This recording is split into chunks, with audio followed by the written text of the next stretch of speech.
Hello, everyone. Welcome. Today our speaker is Professor Bruce MacDougall from the Faculty of Law at UBC. And what else can I tell you about Bruce, cognizant of the fact that we're being recorded? Well, Bruce is the author of how many books now? 4 or 5, and quite a wide-ranging topics, everything from queer judgments, published by University of Toronto, to Introduction to Contracts, secured transactions, whatever that is, and also Estoppel is the latest book. He's also a contributor to the inaugural volume of the Canadian Journal of Human Rights, and so we're very happy to have him and his co-authors contributing to that.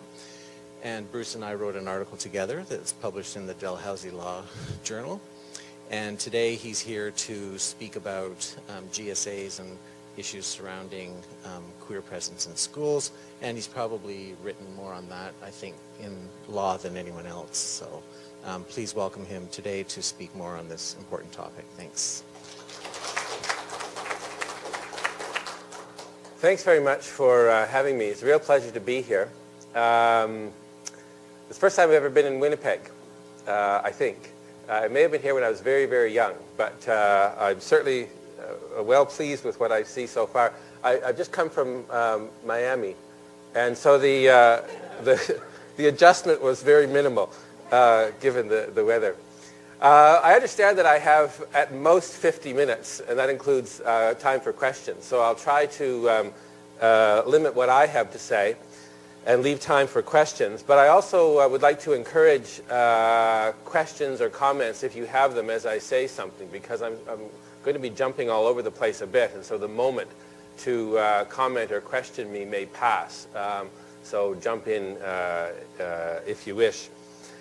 What I'd like to talk about is the phenomenon of what are called GayStraight Alliances. I'll come back to the name itself a little later, but GSAs in schools, and some of the legal issues that attend them or that arise with respect to these GayStraight Alliances in schools.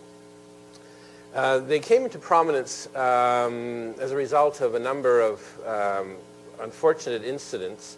One of them was particularly the case of Jamie Hubley, who you may recall last year in October killed himself. He was a 15-year-old gay student, a grade 10 student at an Ontario and Ottawa high school. And his family said after he departed that he had been called vicious names in the school hallways and online particularly, and he had tried to set up a club at school which he wanted to call GayStraight Alliance, and his efforts to do that were thwarted by the school officials, and they refused to allow a club with that name. The most that the school would accept was the name Rainbow Alliance. And that has prompted me and a colleague, Paul Clark, who's at the University of Regina in the Faculty of Education, to do some work on this topic. And so this is a work in progress, and I'm giving you some preliminary thoughts. It may be of some interest to you to know that Paul and I, Paul Clark, were in high school together, and we were very best friends. And he is not gay, and I am. So, and we remained best friends forever. So this is our own sort of GayStraight Alliance, sort of a bit of a later stage in life. He didn't know that at the time back in high school. But in any event, the difficulties that queer students feel has been recognized and has come up occasionally in the legal context in Canada. But one of the things that's surprised me is how infrequently issues connected with queer children actually get litigated. There's been a number of rather prominent cases in Canada on queer issues in the past few decades. Some of them connected with children, but very few of them actually involving children. It's actually quite rare for children to be active participants in these matters. And so one of the interesting things I think about the GSA situation is that it directly involves not necessarily queer children, but children and their own sexuality in an active way. They generally in the past have been rather passive participants, if participants at all, in these matters. I want to approach this in two parts. One, I want to situate the GSAs against the background in which they arise and what the GSAs are. And that's, to a certain extent, Paul's work. And so what I'm telling you in this is not entirely my own work. And then I want to move on to look at some of the legal issues that are connected with these GSAs and how they're set up. And the other thing that I would like to have you think about, because I've certainly thought a lot about it, is how this topic resonates with other equality issues. Because this is very much an issue about equality. And it's both helpful and dangerous sometimes to draw analogies with other areas. And it's sometimes a challenge to figure out which analogies work best. So it's very tempting to reach out and say, well, this is the same as the struggle that women have, for example, or women have had to gain equality. But then you ask, well, maybe it isn't the same. The numbers are certainly different. And the accepted role of women as having some role is different than for queer people in many contexts, and particularly in the school context. The one that I found most helpful, and then the other one is race. And race sometimes works and sometimes it doesn't work. But one of the ones that has been of some use in this particular context, the GSA context, is the First Nations history and how the treatment of First Nation students or Aboriginal students in general in the schools has certain very strong parallels with the way that queer students have been treated, in fact are still treated, and where the source of the opposition to equality comes from is actually surprisingly similar in these two areas, where it may not be the same to the same extent in other areas. So I'm going to allude to that sometimes, the analogies with other areas. But sometimes it's actually not helpful, and so it may be dangerous, and you can call me on it if you think that I'm making false connections. The other thing that I want to say by way of preliminary matter is what I mean by equality, and this reaches back to something that I've written about quite a bit in the past. Not the legal tests for equality, because those come and go, as you know, depending on what the Supreme Court finds its mood to be from time to time, but when we can say that a group really has equality, or what the content of equality is. And I've said in the past that in order to have equality, full legal equality, that the group has to be shown not just compassion and not just condemnation, but the members of the group have to be celebrated in some way. That absent those three elements, and in particular the last element of celebration, there's something inherently condescending about the way the group is being treated, or the members of the group is being treated. And the condescension that arises in the context of sexual orientation, I think, really emerges in the context of the GSAs, that there's a limited give, but there's certainly not full celebration that I say would have to exist in order for there to be full legal equality. So with that by way of a background, the first part then really has to do with the context, or where this GSA issue is situated. And what I'd like to do is to sort of start in a broader context and then focus down on the GSA itself. So there are three stages to this, and one is the bigger context of homophobia, where the antagonism or the opposition to these GSAs arises in a more general way. And then I want to look at the position of queer students in schools, so the school context itself, and then I want to look at the specific context of the GSA. And that's important because it informs the legal arguments that are going to be made in terms of both advocating for the GSAs and the opposition to these GSAs. So, the bigger context, social context. Well, we know, and the Supreme Court of Canada has told us for quite a while now, that homophobia exists, and so there's no question but that there is antagonism to queer sexuality, particularly to homosexuals. That sort of, the word homophobia doesn't accurately really describe opposition to queer sexuality generally. So I hope that you will indulge me by using the word homophobia when I don't simply mean antagonism or opposition simply to those identified as homosexual. So I don't have another word, and so perhaps I should come up with one. But it's been well recognized for a long time, and the sources, I think, are fairly straightforward, but they are significant. They are threefold, I think, the sources of homophobia. One, religion, and this is crucial to the legal dispute. The second is the family. And the third is the general societal norms that exist. The first one I put, religion, is first and foremost, partly because, as we'll see, the opposition to the GSAs and the opposition actually to most equality claims put forward by queer groups or individuals is religious in origin and nature. And I assert that most all structured hostility to minority sexuality is rooted in religious beliefs. This is accepted by some courts. The Saskatchewan Court of Appeal in the Saskatchewan marriage reference case last year said, this is Justice Smith, that it's fair to say that religious belief is at the root of much, if not most, of the historical discrimination against gays and lesbians. Almost all of the cases that have arisen in the context of sexual orientation claims have been opposed by religious groups. They've been supported to a certain extent by other religious groups, but the opposition has almost always been religious in nature.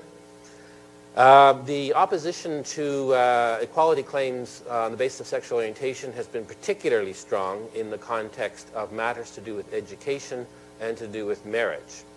And in my opinion, that's not coincidental, because both have some assumed or actual connection with children. And it's not controversial, I think, that the access to the minds and the souls of children is thought to be very important. And for religious traditions to be perpetuated, you have to sort of get at the children to have them accept the religious lifestyle early on. So the opposition to equality often arises in the context of religion. And one of the things that interests me about the First Nations analogy is that historically this also arises with First Nations. So to a certain extent with women, to a certain extent in certain contexts, certain racial discrimination in South Africa or in the southern United States or in the Mormon Church and so on has been religious in origin. But the controversy that existed and continues to exist with relation to residential schools and so on also resonates in this area. The idea of getting rid of the native in the child somehow through some sort of religious-based education. So religious hostility is one context in which this problem is situated. There's a general social hostility that exists and still continues to exist. Despite the fact that sexual orientation is one of the protected grounds in the Charter, it's still actually surprisingly acceptable for politicians or other public figures to make the most astonishing comments about sexual orientation or members of sexual minorities that one couldn't conceivably make in other contexts. They are made in other contexts, but they're treated as jokes or as outliers or as somehow shocking comments. Whereas the same sorts of comments can be made in the context of sexual orientation. And not that they're accepted, but somehow it's thought that it's not unexpected that somebody would make such a comment. Now, sometimes these comments are coded in the context of family or tradition or whatever, but they still exist, and there's still an acceptance that I find surprising. Sometimes this is more overt. The Supreme Court of Canada, for example, just heard the case of, sorry, I'm very bad with names, the Saskatchewan Human Rights Commission and Watcott, where an individual under the name of the Christian Truth Activists put flyers in mailboxes in various homes in Saskatchewan. And these were largely to do with trying to keep homosexuality out of the schools in Saskatchewan. One of the flyers, for example, said that teachers seem more interested in sexual politics of a perverted type rather than preparing children to do well when they are older. They talked about the school in Boston where, under the guise of safe schools, there were little sensitivity classes that degenerated into filthy sessions where gay and lesbian teachers used dirty language to describe lesbian sex and sodomy to their teenage audience. And so various things like that. Now, that was, they were taken to task for that, but it's a sort of statement that you don't usually see. You don't see in other contexts people going to the lengths of thinking they have the ability to distribute flyers to people's homes, and that they're entitled to do so, except in the context of sexual orientation. And then the final basis where source for the homophobia is the family. And this is really where the sexual orientation situation differs from other contexts. Because at least in the other context, most children will be able to find the home a refuge. Now that sometimes isn't true in the context of gender, as we know. Sometimes it is and sometimes it isn't. But in terms of race or in terms of ethnicity, the home is or religion itself, the home is usually a place where the children can find some sort of protection and safety. One of the most troubling things about sexual orientation equality is that the home is very often the least safe place for the children, that the hostility may be at its strongest in the home. And so the family plays a large role here and complicates greatly the issue when we're dealing with queer children and how this issue gets to be resolved, because often it's thought that the parents can speak for the children on this, and in fact it's the opposition from the parents that may have caused much of the problems in the first place. And this family hostility is itself actually usually rooted in religious beliefs, if not directly, then indirectly. So that's the context in which this issue arises, the concern about homophobia. In the school itself, so narrowing the focus down to the forum where the GSAs will exist, the schools are, and some of you will remember, because you're much younger than I am, better than I will, the homophobia that exists in schools. And some of this is overt and some of it's not so overt. Don Short is one of the leading scholars in this area, and has documented well the context in which children, particularly teenage children, grow up and have to exist in the schools, sometimes unsupported. It's often forgotten, I think, in these context of schools that children are required to be there, that the schools cannot discriminate on the basis of sexual orientation when they admit students, but yet they do an awful lot of discrimination on the basis of sexual orientation once they're there. And that actually has very few parallels in other contexts. The children are simply assumed to be heterosexual. There are certain contexts in which homosexuality, and to a much less extent other queer sexualities, arise in schools, but to the extent that they do come up, homosexuality or other queer sexuality is studied. It's an object to be studied, unlike heterosexuality, which is simply assumed in the school curriculum and context and so on. And that resonates in other contexts as well. Certainly with First Nations students or certain other racial groups, there will be a certain studying of a particular group, but there's an assumption that everybody else is simply the norm. I remember when I was in school, looking back on it, it's kind of embarrassing, the extent to which we make certain assumptions about things. We were asked every year, I can recall distinctly, what religion we were. Were we Protestant or were we Catholic? And that was basically the choice. So I don't know what you would do if you weren't one of those. And the other thing, that you have to identify who your mother was and who your father was and what your father did for a living. Now, this was some time ago. But the assumption was that you had a mother and a father, and that your father had something to do, but your mother didn't. So there are various assumptions, and so that used to exist in other contexts. But there's an assumed heterosexuality, or at least assumed potential heterosexuality for the students who are in the school. In the school itself, how does the homophobia emerge? Well, it emerges at various levels. And again, I defer to Don's knowledge on this because he studied this a great deal. One is verbal, the verbal harassment. This is probably the most common form. Sometimes it's directed at somebody who is assumed to be homosexual. Other times it's simply a term of abuse, or sometimes even a term of endearment, but in a backhanded way.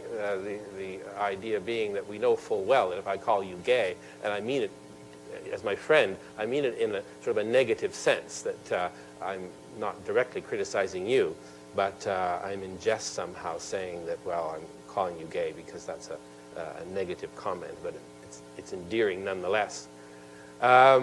This term of abuse is often directed at people who aren't thought to be gay or lesbian. There's the Jubran case in Vancouver, North Vancouver, where the BC Court of Appeal found that somebody could be discriminated against on the basis of sexual orientation, even though they did not identify as gay, and even though the people who were abusing them or tormenting them with homophobic names didn't think that the individual involved was gay. It certainly plays out for students who are queer or questioning the idea that they might actually be what is being labeled in a negative way. It can play out for other students as well, though. There's a case of Homo, which is a couple decades old now, where two boys were actually being sexually abused by their male teacher, but they didn't report the incidents. And the reason they didn't report the incidents was because they thought that they might be considered by people to be homosexual if they made such a claim. And so these sorts of verbal abuse and so on can have impacts, not just on queer and questioning students, but on students generally. Aside from verbal abuse, there is a problem with bullying in schools. The bullying is sometimes obvious. The Hubley case is an example of that. The bullying can take place both in the school and, as in the Hubley case, it can take place now online. In fact, the most difficult context in which to deal with it is online bullying. The bully, however, in my opinion, can be the educational institution or its leaders themselves. Statements that adults make about the abnormality or distaste for homosexuality actually do have an impact on the students in the school. And sometimes such statements from institutional sources can be more important than statements or bullying from other sources because of the authority that comes behind them. An example of this was the Kempling case in BC a few years ago, where a school guidance counselor, identifying himself as a school guidance counselor, wrote virulently anti-homosexual letters to the school newspaper. And the question was whether he was rightly disciplined or not by the BC College of Teachers. And the BC Court of Appeal, to its credit, said that he had created an alienating environment in the school, particularly for homosexual students, as a result of his public comments. And to my mind, that also constitutes bullying. And then the final source of homophobia in the schools is simply the curriculum and resource issues. There's very little in most schools that students have access to, particularly in a regularized way, that has to do with minority sexuality. There may be in some schools some reference books in the library that you may be identified as queer, questioning yourself by getting access to them. But in the curriculum itself, there's actually surprisingly little in the schools. So with that background, the GSAs have come into existence in many schools. Now these GSAs, the GayStraight Alliances, originated, I think, in the United States, but they've spread to a number of schools in Canada. And they are student-led organizations which are designed to provide some support to sexual minority students, to educate others about sexual orientation, and to raise issues to do with homophobia in the schools. They have a number of advantages. The most obvious one is that they are, generally speaking, set up at the initiative of students themselves. The students exercise agency. They take the initiative to do so. They're voluntary in nature, so students obviously don't have to join them if they don't want to. They are open to everybody. They are particularly advantageous to students at this age because the students don't have to self-identify as having any sexuality at all, and many students at this age won't know what their sexuality is. They may well be heterosexual or homosexual or whatever else, and they're not called upon to identify in any way. by joining the group. And they create a sense of community and solidarity and alliance building. And they just generally provide a safe place for students who may otherwise be pressured or bullied to go. They have some negative sides. One is the assimilationist aspect of them. So that this is sort of something that queer activists can criticize, but it's easier for us who are old and been through all this to criticize on this basis and say, well, you're simply assimilating, that the GayStraight Alliance is actually a place where you can be closeted, that you're not dealing with the sexuality, you're simply in a place that doesn't require you to deal with it. That's probably too sophisticated for children of that age to deal with, and it's probably unfair to expect anything further. The practice has been that they tend actually to be set up by straight identified female students. And so there is a concern that they actually aren't set up by not the right people, but that they are sort of a do-good institution. It's not entirely clear that they're as welcoming to some queer students as they might be to others. It tends to be gay male identified students and straight female students who get involved in these organizations according to studies in the States. And so it's not quite clear why that is. It may come from the name itself. And so the name itself can be criticized as the GayStraight Alliance, which identifies certain sexualities but not other ones. And that may actually be alienating for some students. So there are some problems with it. I know when I was in high school, wouldn't have gone anywhere near a GSA, but for all sorts of reasons. But they do provide, though, a symbolic place for students. So even students like me who may not have gone anywhere near a GSA would have actually had some comfort knowing that they were there.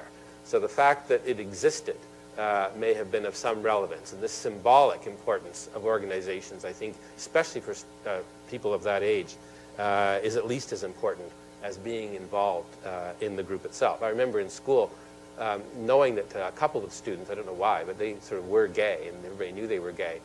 Nothing really happened to them, it just they were gay. But I didn't know them, I didn't want to go anywhere near them, but it still was very important and significant to me to know that they existed, that these people were there, and that somehow the world didn't come to an end because of the fact that they existed. The problems have arisen that many schools have not allowed GSAs, particularly denominational schools. The Ontario Catholic School Board has had some difficulty with this issue. They've yet to come up with a statement from the bishops about how the schools are to deal with these things, but they have said that if they do exist, they can't use the word gay and they can't use the word rainbow in the name. So they can be something else, but they can't use those words. So they've had opposition as well from certain parents and from certain school officials, including in Ontario, in the Ottawa School Board, where the Hubli case arose. So this is the issue that I'm currently studying. I'm fast running out of time, so I won't say too much about the legal issues. I want to give time for questions. If you don't have any questions, I can say some more. But the legal issue is if there is a contention with respect to the GSA, how is it to be decided? How is it to be argued? There's surprisingly little in statutes or in regulations dealing with school clubs and organizations. There is a bill that's currently in second reading in Ontario requiring schools to allow the establishment of activities or organizations that promote the awareness and understanding of people of all sexual orientations and gender identities, including organizations with the name GayStraight Alliance or another name.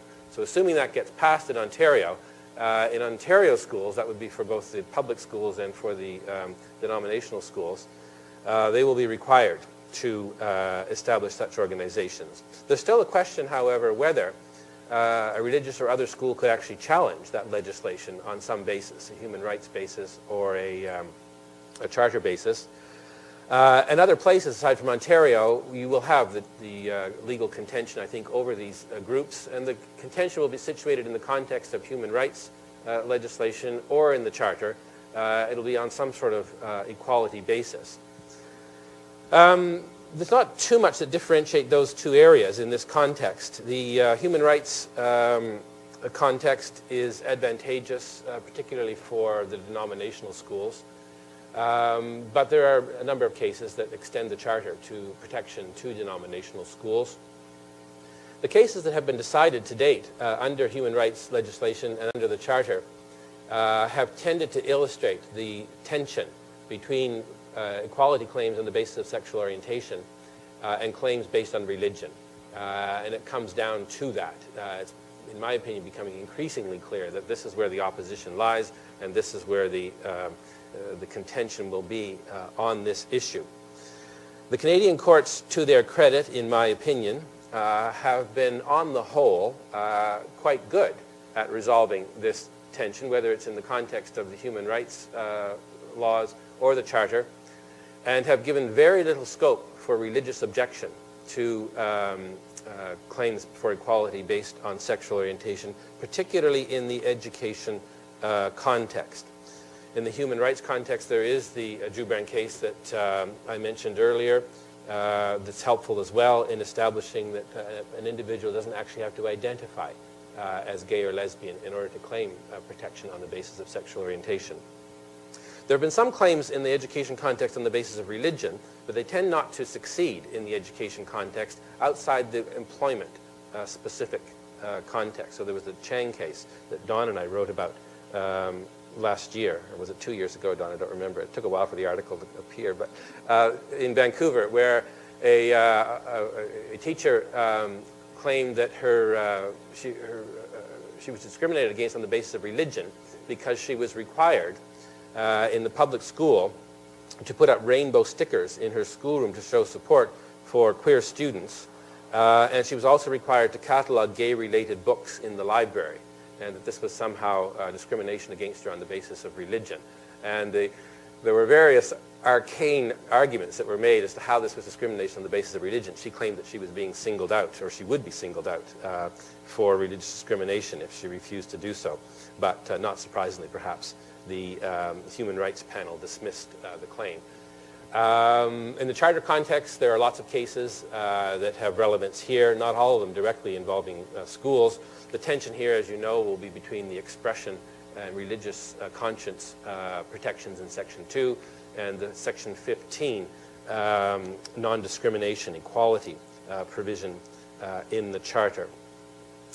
There's a Saskatchewan marriage reference case that I mentioned last year, where the Saskatchewan Court of Appeal held as unconstitutional proposed Saskatchewan legislation that would have allowed existing marriage commissioners to refuse to provide services to same-sex couples on the basis of a religious objection. The court held that religion-based standards cannot be used by government employees to preclude or qualify the provision of government services in a way that does not comport with the imperatives of equality. There's the Kempling decision that I mentioned earlier, which was decided on the basis of Charter provisions, whereby a teacher guidance counselor was rightly disciplined for writing homophobic letters to the local newspaper. There's one of the cases I like from several years ago that I wrote about. Don was the editor of our law journal back then. The Hall and Powers case, where the court held that a Catholic school board could not prevent a male student from bringing a date of the same sex to the high school prom. The court said that this Catholic school board was a religious government actor and a religiously oriented state actor, and that therefore the school was required to comport with Charter norms, including the equality norms, in the provision of education and services outside the core religious element that the school was allowed to teach. And rather, unfortunately, in my opinion, but the court confirmed that the school could teach anti-homosexual elements as much as it wanted, but it couldn't prevent the students from engaging in same-sex activities like going to the prom.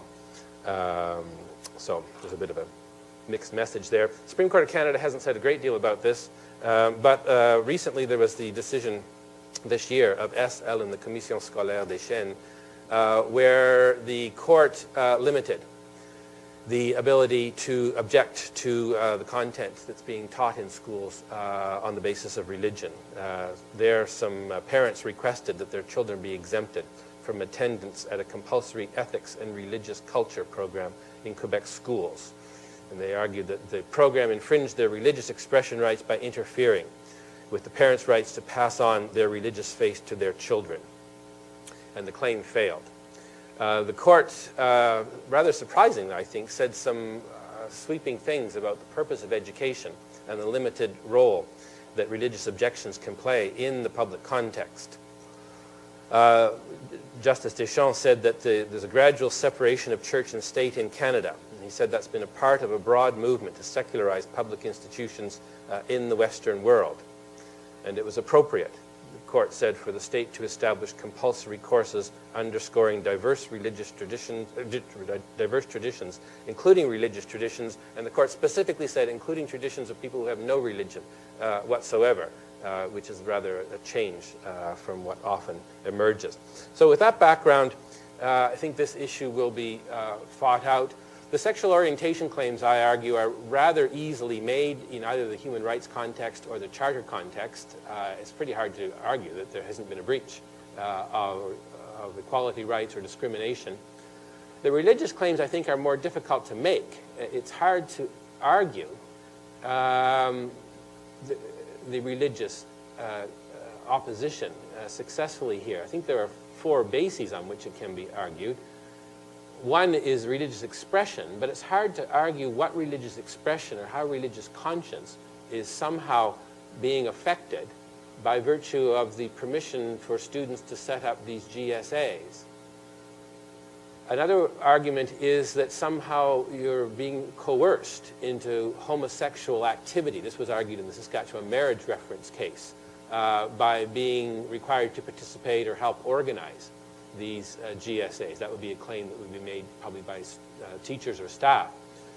But in the Saskatchewan marriage reference case itself, the court accepted the view, which actually was made by Don and I in our article, that they aren't being required to participate. By officiating a same-sex marriage, you're not being required to participate in any sort of homosexual activity. You're not going to the honeymoon. You're not doing anything remotely involved in a sexual way. You're simply officiating at a ceremony where individuals of the same sex are getting married. There's no coerced homosexual activity that might be contrary to one's religion. Another way the argument can be made, and is very often made, is to disguise the religious argument under a morality argument, and to argue that the issue is morally contentious, and therefore it is open to litigation for a court to decide that equality claims must give. And it's surprising how often sexual orientation cases actually are allowed to be characterized as morally contentious by the courts, usually by dissenting judges, but some judges actually accept that there's a moral disagreement or a moral uncertainty about the nature of equality on the basis of sexual orientation. And I tend to go ballistic in the context of a court accepting that there's anything from the court's perspective morally contentious about homosexuality or any other minority sexuality. It's simply a disguised acceptance of a religious characterization of an issue that has no place in the courts of Canada. And then the final argument that might be made from the religious perspective is simply the numbers element, that there aren't too many people that are going to be affected by the disallowance of the GSAs, but yet there will be many people whose religious views are affected or offended by the establishment of the GSAs. And again, this argument was raised in the context of the same-sex marriage reference in Saskatchewan, and the court rightly rejected it on the basis that numbers cannot determine these competing claims.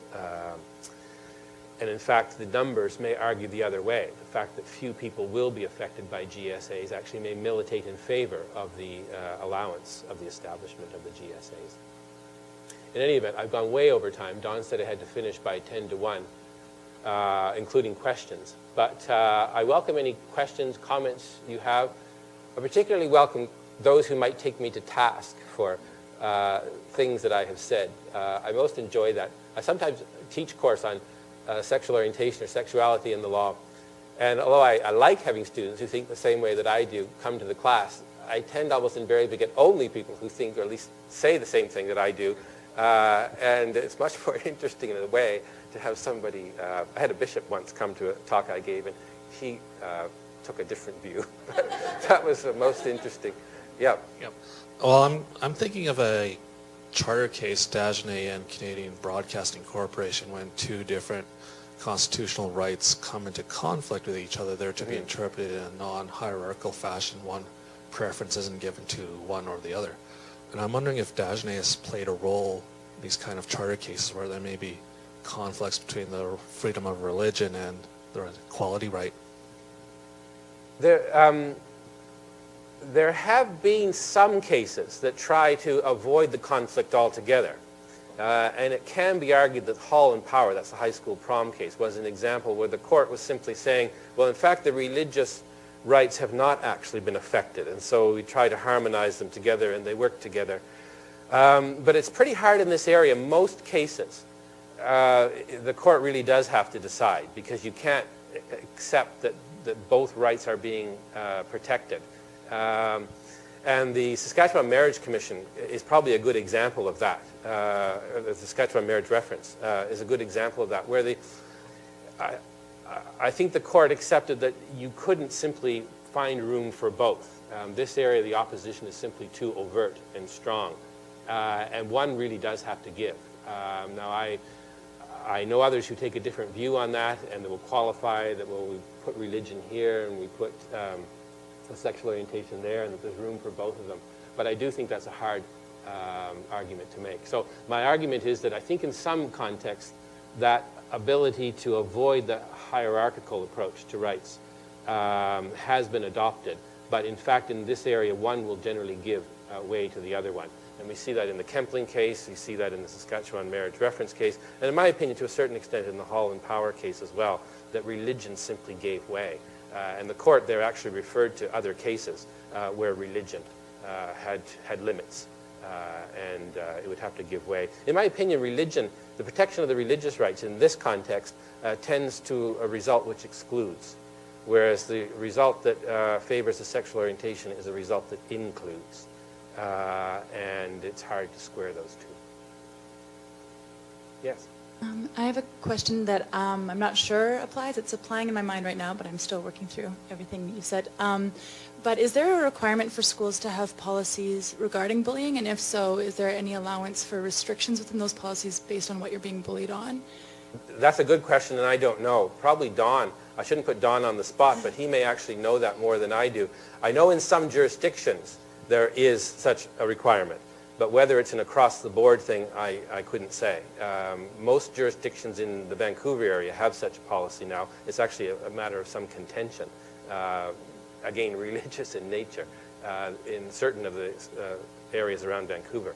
But whether in Manitoba, for example, there is such a requirement, I don't know.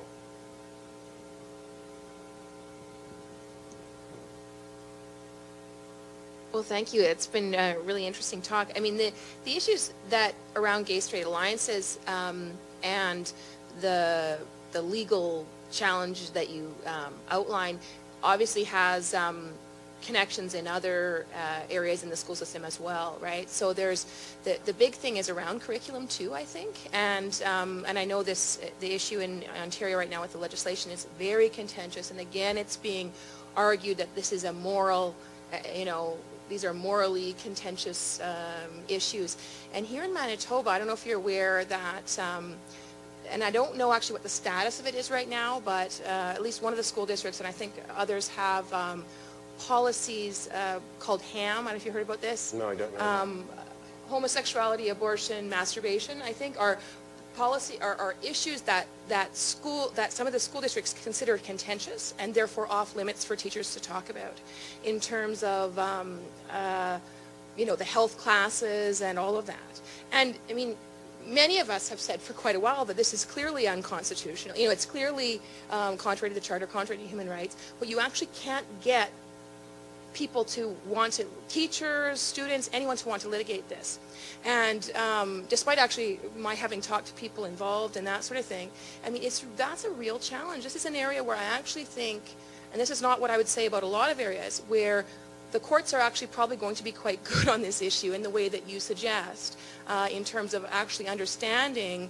We have some strong precedents around sexual orientation discrimination and recognition of the equality, and especially Anyway, so I think that's the case. But yet, you can't actually get these things litigated. Some of the unions are not very supportive. There's still, I think, very deep problems with actually getting these issues before courts or tribunals. And I don't know what other people have in terms of thoughts, or what thoughts you have about ideas around that. But that, I think, is a real weakness. Well, one of the things I didn't talk about here was who can bring these claims. And I think one of the problems has been that there's been an assumption that for a sexual orientation equality claim, the person has to be directly affected somehow in order to bring it. One of the advantages of the Drubren case is that while he was directly affected, he didn't have to identify as a gay student in order to bring the claim. But I think it's an excellent point. And I think the parallels come with religion itself. The religious organizations who may not be directly affected by these, personally affected by these, have absolutely no problem claiming legitimacy in arguing these positions that are religious in nature. And so in my opinion, the same thing should apply to gay and lesbian groups. You don't have to have somebody directly affected, that some gay and lesbian organization or interest group or whatever, not connected with the school, having no member in the school should be able to claim an interest in these matters. And if it works for the religious organizations, which are able to intervene and bring these claims, I see no reason why outside groups can't bring the sexual orientation claim. So I hope that happens, because you're right, that it's very difficult, particularly for students or for those whose employment depends on this, to identify, even if they claim till they're blue in the face that, well, I'm not gay or lesbian. There's a taint that somehow will attach to them. I respectfully and humbly suggest that the best approach to this issue is from a largely viewpoint neutral position, rather than either pro or anti-gay or, quote, old-time religion, close quote. An example of a statute I'm thinking of, I think in the United States there's a federal statute called, correct me if I'm wrong, the Equal Access Act, which requires public schools, at least at the secondary level, to allow all extracurricular groups, including religious groups, and as long as it's completely viewpoint neutral and allows everybody in there. And that has even been upheld against, First Amendment establishment challenge. And don't forget, the schools themselves, rather than teaching a pro or gay or anti-gay position, should, to the extent reasonably possible, try to be neutral, viewpoint neutral. They shouldn't indoctrinate students one way or the other, but again, as far as the students themselves, to the extent reasonably possible, allow freedom of expression and belief. Yeah, I think it's a good model. And obviously that has been used in the context of the GSAs in the States. It's surprising how strong the opposition still is in the States to the establishment of GSAs, despite legislation that would seem to protect them. I guess one of the related concerns, however, is that if the groups are established, that they certainly be allowed to name themselves. That is, to my mind, far from celebrating a group if you're allowed to establish it, but you're not allowed to call it what it is that you want to call it. That's not directly related to your point. The other comment I have about what you say is I agree. There should be neutrality in the sense that all should be equally legitimate. But I think that schools have to question, particularly in the curriculum, the extent to which they actually are neutral. And it's amazing how, as I was saying earlier about the example in my school where people had to identify their religion and what their father did, we didn't think about it. That was thought to be the norm, but how these sort of norms get translated surreptitiously or in an inadvertent way sometimes. And there's an amazing amount of heterosexual normativity in the curriculum in schools, and actually in the organization of the school itself. I mean, the way the teams are organized, the way there's I don't know if there still are, but sort of, not beauty pageant, but whatever they call it, king and queen of the ball, and so on and so forth, this sort of dividing of the world into boy, girl, and somehow they come together in significant ways. So, can you speak more about the employment issue? That is to say, the degree to which the state should intervene as a primary funder of denominational schools in imposing standards about employment. And you use the word neutrality, which I think is appropriate as well here. But where are we at the moment in terms of the law with regard to dictating employment standards? Whether it is setting criteria about denominational schools that only want to employ heterosexual, or whether it's even broader than that, schools that only will employ people within their denomination. It depends on the jurisdiction. The wording in the human rights legislation varies to a certain extent from province to province. As far as I know, Saskatchewan, for example, has the most elaborate protection of religious rights. It certainly talks more about protecting religious situations. And the Quebec Charter also is actually quite strongly protective of the religious traditions in the employment context.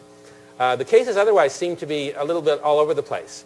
And you'll find some cases that actually are very supportive of a school or a religion's ability to refuse to hire somebody who doesn't comport in some significant way with the religious requirements, whereas there are other cases that seem to take a very narrow view of this. One of the cases that Dawn and I wrote about last year, or 2 years ago, was from Ontario, and there was an adult care facility. And a woman, an evangelical religion, set this up. And she signed a statement saying that she wasn't a lesbian or something to that effect, and then she came out as a lesbian later on, and they wanted to fire her. So she had already been hired, but the court took a very narrow view of what the religion could do in terms of requiring somebody to comport. They said if you were involved in core religious teachings or core religious activities, that the church or the religious organization might be able to impose standards on you. But if what you were doing wasn't a core religious function, then you couldn't impose those religious constraints on the individual. But again, there are other cases that take the contrary view. In fact, older cases tend to allow schools, particularly, some great leeway in the hiring practices.